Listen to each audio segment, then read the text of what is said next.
Assalomu alaykum, mana aziz kuzatuvchilarim. Mana bugun cho'ko blinchik tayyorlaymiz. 4 ta tuxum, tuz и razrahidl 1 chaynak qoshiqdan, shakar, qatiq, yog', qaynagan suv va un kerak bo'ladi. Qaynagan suvimizga qatiq solamiz.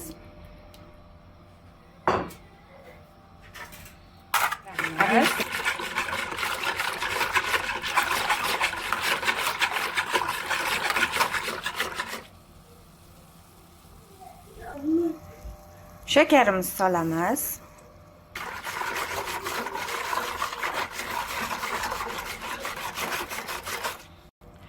Tuz va razrahidlimizni solamiz.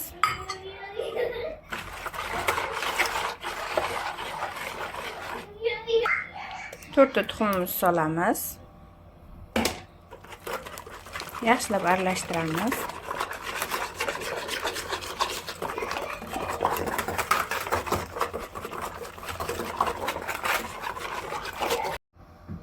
Yog'imizni solamiz. Oldindan ilib olingan un va kakaomizni solib, yaxshilab qumoqlari ketguncha aralashtiramiz. Shunaqa quyuqdan suyuqroq bo'lgan massa tayyor bo'ladi. Mana kamochkalari ketgandan keyin tovamizni yaxshilab qizdirib pishirishni boshlaymiz.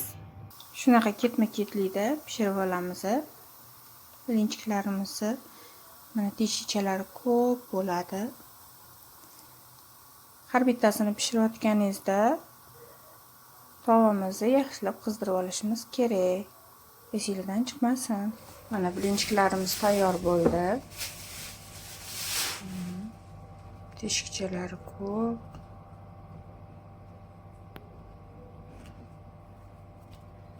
Yumshoqqina.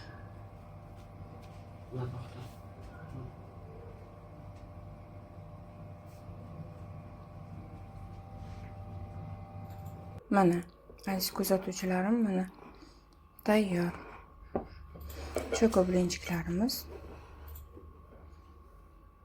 Teshikchalari ko'p.